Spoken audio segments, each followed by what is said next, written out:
यदि आपको social science में कोई समस्या है तो मेरे एक फ्रेंड का चैनल है कॉन्सेप्ट क्लियर सेंटर। तो आप उस चैनल पर जाकर अपनी सोशल साइंस से जुड़ी हुई समस्याओं का समाधान ले सकते हैं। तो आप वहां पर विज़िट करें, उस चैनल पर विज़िट करें और अपनी समस्याओं का समाधान देखें।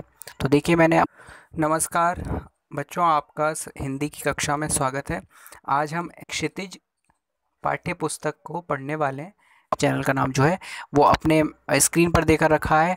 आई बटन में आप वहाँ का लिंक देख सकते हैं और साथ ही साथ डिस्क्रिप्शन में भी मैंने लिंक देख रखा है। तो उस चैनल को भी एक बार ज़रूर देखें, सब्सक्राइब करें और अपनी सोशल साइंस की समस्याओं का समाधान देखें। तो एनसीईआरटी की जो हिंदी है क्षितिज नाम से, तो उसमें जो पहला पाठ है, प्रथम पाठ है, वो सूरदास जी के द्वारा लिखित है और कृष्ण भक्त कवि सूरदास जी का पाठ है। सबसे पहले आप स्क्रीन पर देख सकते हो कि सूरदास जी के परिचय को दिया गया है, जीवन परिचय उनका दिया गया, उनका कब जन्म हुआ था, कहाँ के रहने वाले थे, ये आप सब लोग रीड कर सकते हो। आप अपनी अपनी पुस्तक में, आपकी स्क्रीन पर भी आप देख सकते हो।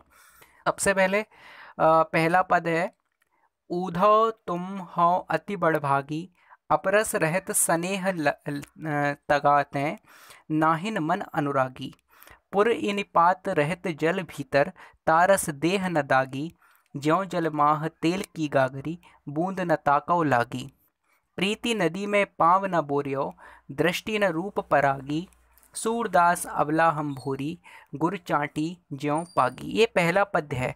पहले आपको थोड़ी सी रूपरेखा बताता हूँ कि ये पद्य किस समय के हैं।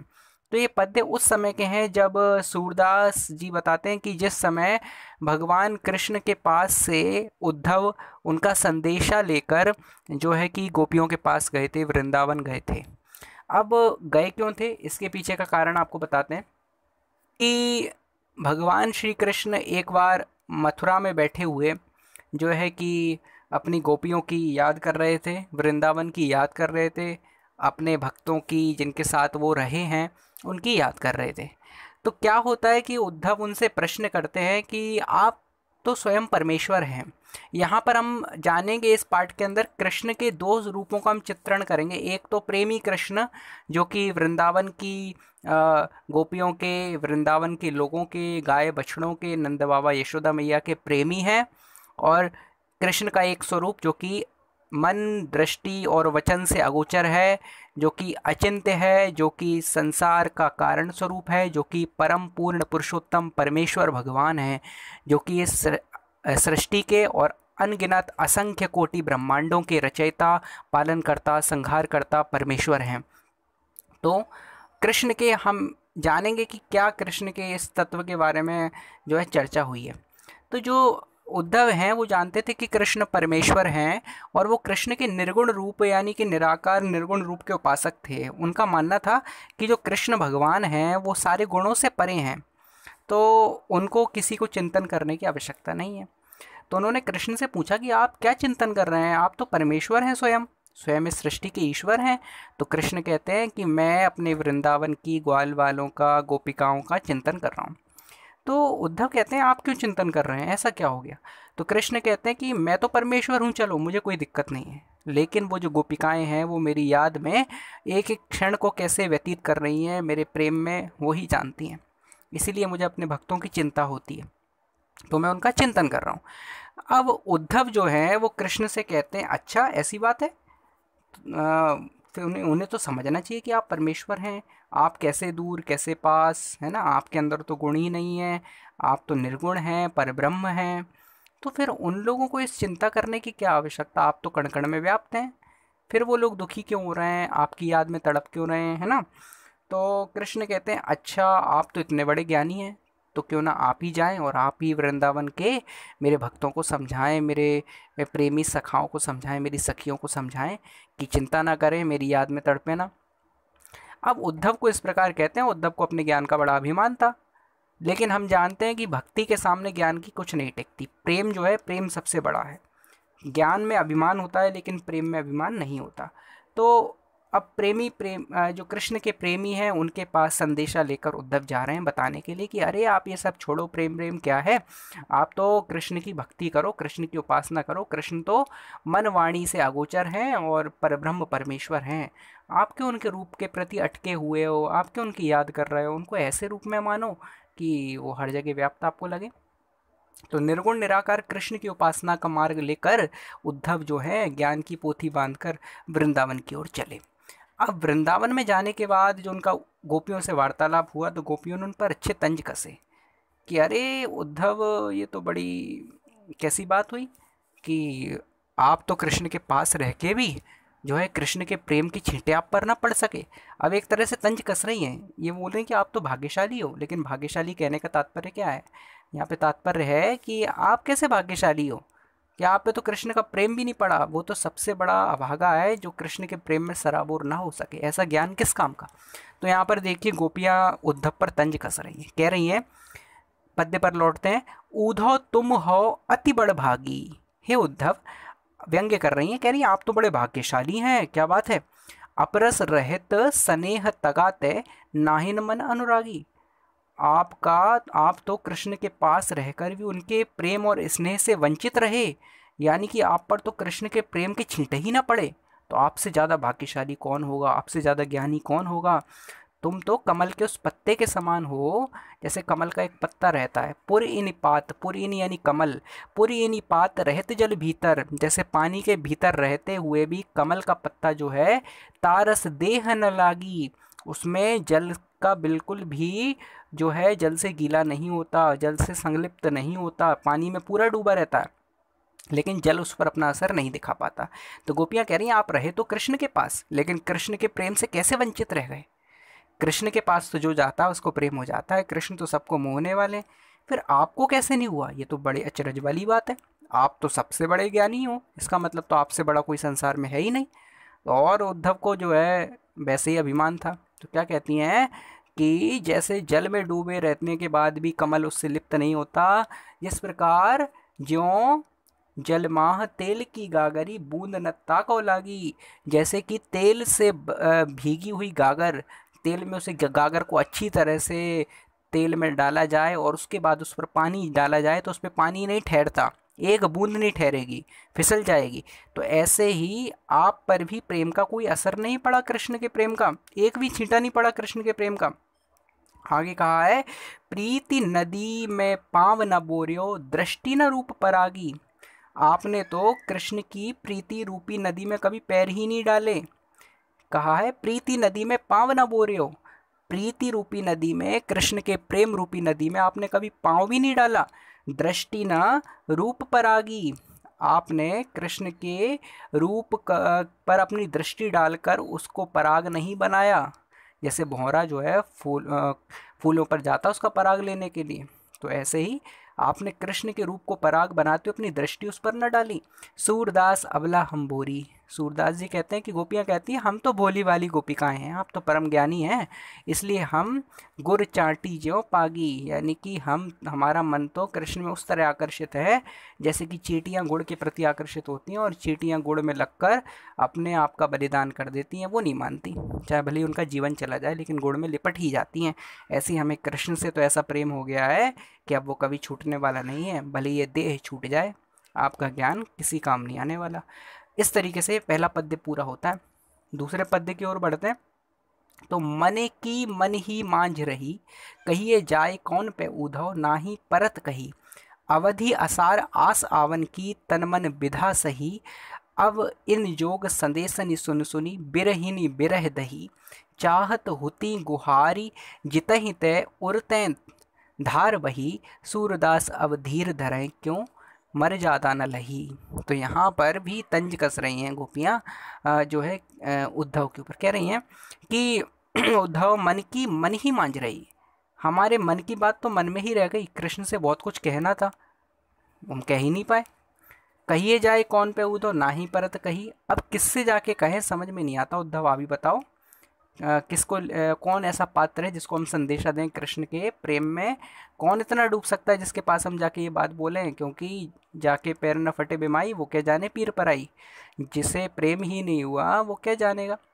तो कहती हैं कि अवधि असार आस आवन की तन मन विधा सही। तो कहती हैं कि हम तो उस अवधि को ही, असार या आस आवन की, कृष्ण के आने की जो आस है उस अवधि यानी समय को, अवधि असार आस आवन की कि कृष्ण के आने की जो अवधि है उसी को अपने जीवन की आस मानकर तन मन विधा सही इस तन और मन को रखे हुए हैं।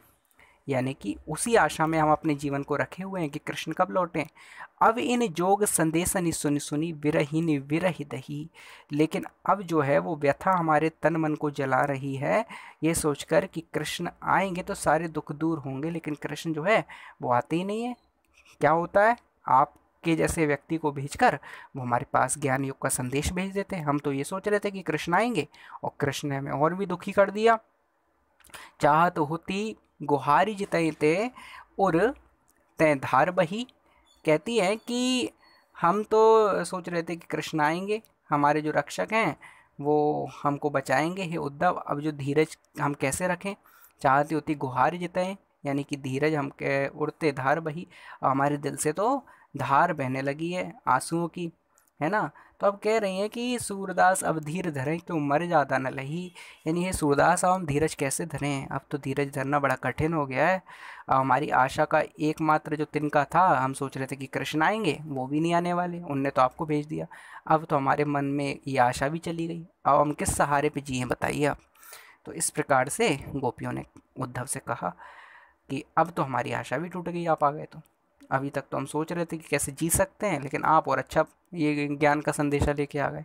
अब तो सारी उम्मीद ख़त्म हमारी, अब नहीं बचने वाले हम। ऐसा उद्धव से कहा। अगले पद्य की ओर बढ़ते हैं हम।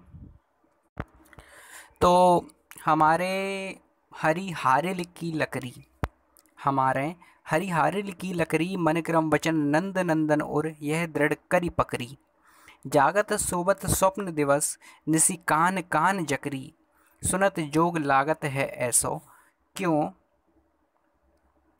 करुई ककरी। सुतो व्याधि हमको ले आए देखी सुनी न करी। यह तो सूर तिन्ह ले सौंपो सौंपो जिनके मन चक्री। तो बड़ा सुंदर सा पद्य है। यहाँ पर गोपियों ने बताया कि हम किस प्रकार से अपने आप को कृष्ण के प्रति अर्पण कर चुके हैं, यानी हम उस ईश्वर के हो चुके हैं। ईश्वर का होना किसी भी रूप में होना, उसे प्रेम करना तो वास्तव में उसका होना है। ज्ञान से ज़्यादा बड़ा प्रेम है। तो यहाँ गोपियाँ क्या कहती हैं, हमारे हरि हारिल की लकड़ी। एक हारिल एक पक्षी होता है, तो वो क्या होता है, अपनी लकड़ी को अपने साथ लेके चलता है। अपने मुंह में एक लकड़ी दबाता है और उड़ता है। मतलब वो किसी और लकड़ी की उम्मीद नहीं करता कि कहीं और किसी पेड़ पर जाकर बैठने की, वो अपनी लकड़ी खुद अपने साथ लेकर चलता है। एक पक्षी है वो हारिल। तो वहाँ पर उसका उदाहरण देते हुए गोपियाँ कह रही हैं कि कृष्ण तो हमारे लिए हारिल की लकड़ी के समान है। हरि हरि यानी कृष्ण। तो जिस तरह हारिल लकड़ी के टुकड़े को अपना जीवन का सहारा मानता है कि वो एकमात्र मेरा सहारा है, उसी प्रकार से भगवान श्री कृष्ण जो हैं वो हमारे लिए एकमात्र आधार हैं। तो कह रही हैं वो कि हमने तो मन कर्म और वचन से नंद बाबा के पुत्र कृष्ण को अपना मान लिया है। मन क्रम वचन, मन कर्म और वचन से नंद नंदन और नंद नंदन को और दृढ़ और यह दृढ़ करी पकड़ी, अपने दिल में कसकर पकड़ लिया है। तो क्या कह रही है कि जागत सोवत स्वप्न दिवस निसी कान कान जकरी। अब तो क्या होता है कि जागते हुए सोते हुए रात में सपने में हमारा रोम रोम जो है वो कृष्ण कृष्ण ही पुकारता है। निसी कान कान जकरी, जक यानी रोम रोम हमारा कृष्ण ही कृष्ण को बुलाता है। तो अब किसी और से हमें मतलब ही नहीं है। सुनत जोग लागत है ऐसो ज्यों करुई ककरी। तो तुम्हारा योग का जो ज्ञान है वो तो हमें ऐसा लगता है, सुनत जोग, जोग यानी योग सुनने में ऐसा लगता है ज्यों करुई ककरी, जैसे कड़वी ककड़ी हो। जैसे कड़वी ककड़ी करुई ककरी अच्छी नहीं लगती, उसी प्रकार से आपका योग ज्ञान भी हमें भा नहीं रहा है। तो सुतो व्याधि हमको ले आए देखी सुनी न करी। आप तो हमारे लिए योग का ज्ञान लेके आए, तो योग का ज्ञान नहीं है, व्याधि, व्याधि यानी रोग है हमारे लिए। सुतो व्याधि हमको ले आए, हमारे लिए आप ये बीमारी ले आए हो। देखी सुनी न करी, जो हमें ना तो देखने में अच्छी लग रही है, न सुनने में और न करने में। तो ऐसा ना तो हमने कभी सुना था, ना देखा था, ना करा था ऐसा योग, तो हमें ये नहीं भाएगा। तो यह तो सूर्य तिन्ह ले सौंपो जिनके मन चक्री, जिनका मन चक्री हो गया है, जिनका मन चंचल हो गया है, आप ये ज्ञान उनको ले जाके सौंपो, उनको ले जाके दो। यह तो सूर्य तिन्ह ले सौंपो जिनके मन चक्री, जिनका मन चक्री यानी चंचल है। हमारा मन तो चंचल नहीं है भैया। योग का ज्ञान किसको दिया जाता है? जिसका मन चंचल होता है। हमारा मन तो कृष्ण में दृढ़ स्थिर हो गया है, हमारा मन तो अब कृष्ण के अलावा कहीं और जाएगा ही नहीं। तो आप अपना योग का ज्ञान जो है वो चंचल लोगों को जाके दो, जिनका मन चंचल है। अगले पद्य में गोपियाँ कहती हैं, हरि है राजनीति पढ़ी आए, समुझी बात समुझी बात कहत मधुकर के समाचार सब पाए। एक अति चतुर होते पहले ही अब गुरु ग्रंथ पढ़ाए, बड़ी बुद्धि जानी जो उनकी जोग संदेश पठाए। ऊधव भले लोग आगे के परहित डोलत धाए, अब अपने मन फेर पाही हैं चलत जो होते चुराए। ते क्यों अनीति करें आपुन जे और अनीति छुड़ाए, राज धर्म तो यह सूर जो प्रजा न जाहि सताए।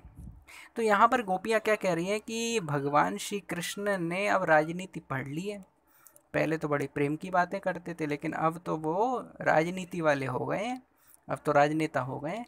तो यहाँ पर गोपियाँ जो है कृष्ण पर व्यंग्य कस रही हैं, कह रही हैं बड़ा प्रेम आता था पहले उन्हें, लेकिन अब तो बड़े चालाक हो गए। तो पहले से भी ज़्यादा चालाक हो गए, पहले भी चालाक थे हालांकि, लेकिन पहले प्रेम तो आता था उन्हें करना, लेकिन लगता है कि पहले भी चालाक ही थे, तभी ऐसा वादा करके हमसे गए। लेकिन अब उन्होंने बड़े बड़े ग्रंथ पढ़ लिए, सुना है गुरु के घर में रहकर उन्होंने बहुत सारे ग्रंथ पढ़ लिए, और हमारे पास उद्धव से संदेश भी भेज दिया है। तो कह रही है कि एक अति चतुर होते पहले भी बहुत चतुर थे, और अब क्या गुरु ग्रंथ पढ़ाए, गुरु ने भी ग्रंथ पढ़ा दिया। पहले क्या कम चतुर थे? बड़ी बुद्धि जानी जो उनकी जोग संदेश पठाए। ऐसी बुद्धि अब हमने जानी होती तो देखो, बड़ी बुद्धि जानी, अब तो जानने में आ रहा है कि उनकी बुद्धि बढ़ गई है। जोग संदेश पठाए, योग का संदेश हमारे पास भेजा है, पठाए यानी भेजा है। तो जोग संदेश पठाए, उद्धव भले लोग आगे के परहित डोलत धाए। तो क्या कह रही हैं कि उद्धव तो इसमें कोई दोष नहीं है उनका, ये भले लोग हैं, भले लोग हैं जो दूसरे के कल्याण में आनंद का अनुभव करते हैं। तो आप तो भले लोग हैं, आपका इसमें कोई दोष नहीं, आप तो कल्याण ही चाह रहे हैं। तो गोपियाँ उद्धव से कहती हैं, क्या कहती हैं कि उद्धव भले लोग आगे के परहित डोलत धाए, अब अपने मन फेर पाइए चलत जो होते चुराए। तो आप तो कृष्ण से जाके कहो, अब अपने मन फेर पाइए चलत जो होते चुराए, यानी कि चलते वक्त, चलत होते जाते वक्त आपने हमारा मन चुरा लिया था, हमारा मन साथ में ले गए थे, जो होते चुराए। जे मथुरा जाते वक्त जो हमारा आपने मन चुरा लिया था, पहले तो उसे वापस कर दो, है ना। आप बात कर रहे हो योग की, तो योग कहाँ से करें, हमारा मन ही नहीं है हमारे पास। तो आप तो अत्याचारियों को दंड देने के लिए मथुरा गए हो और स्वयं ही अत्याचार कर रहे हो, तो ये तो बड़ी अच्छी बात नहीं है। क्या कह रही हैं गोपियाँ, बड़ा तंज कस रही हैं। ते क्यों अनीति करें आपुन जे और अनीति छुड़ाए, दूसरों को तो अनीतियों से छुड़ाने के लिए गए हो और खुद अनीति कर रहे हो। ये तो शोभा नहीं देता कि आप खुद को तो सदाचारी बोलो, खुद तो सदाचार की बात करो और दूसरों पर अनाचार करो। तो ये तो नहीं अच्छा लगता कि जा तो रहे हो काम, ऐसे काम के लिए कह रहे हो हम तो बड़ा उपकार करने जा रहे हो, खुद ही अत्याचार करते हो। तो आप उनसे कहिएगा कि एक राजा को हमेशा चाहिए, राज धर्म तो यह है सूर जो प्रजा न जाहि सताए, कि वो अपनी प्रजा का ध्यान रखे, उसको सताए नहीं, उसको किसी भी प्रकार का कष्ट न पहुंचने दे, यही तो राजधर्म है। आप तो राजा बने फिरते हो। तो सूरदास जी कहते हैं गोपियों के माध्यम से ये संदेश गोपियाँ जो हैं उद्धव के माध्यम से कृष्ण के पास पहुंचाना चाहती हैं। बड़ा गोपियों का जो हृदय का प्रेम था, निष्कपट प्रेम था, कृष्ण के प्रति निश्चल प्रेम था, ये इन पद्यों में झलकता है। इस प्रकार से गोपियों ने अपने मन की व्यथा उद्धव के सामने कही, कुछ उद्धव पर तंज कसे, कुछ कृष्ण पर तंज कसे, लेकिन उन तंजों में जो है कि गोपियों का कृष्ण के प्रति अटूट प्रेम था, अटूट श्रद्धा थी उस परमेश्वर के प्रति, जो कि ज्ञान से नहीं पाई जा सकती, जो कि प्रेम से पाई जा सकती है। तो इस प्रकार ये पाठ संपूर्ण होता है, और आप सब छात्रों के लिए इनके उत्तर मैं अलग से एक वीडियो में आपको देता हूँ, और पहले आप इस वीडियो को देखिए और उस वीडियो में आपको उत्तर देता हूँ प्रश्न उत्तरों को। वैसे आप अगर ये समझ चुके तो प्रश्न उत्तर आप खुद से कर सकते हैं, लेकिन मैं फिर भी प्रश्न उत्तर के लिए एक अलग से वीडियो बनाता हूँ। ठीक है, इस वीडियो को देखने के लिए बहुत बहुत धन्यवाद। चैनल को सब्सक्राइब ज़रूर कीजिएगा। Thank you so much.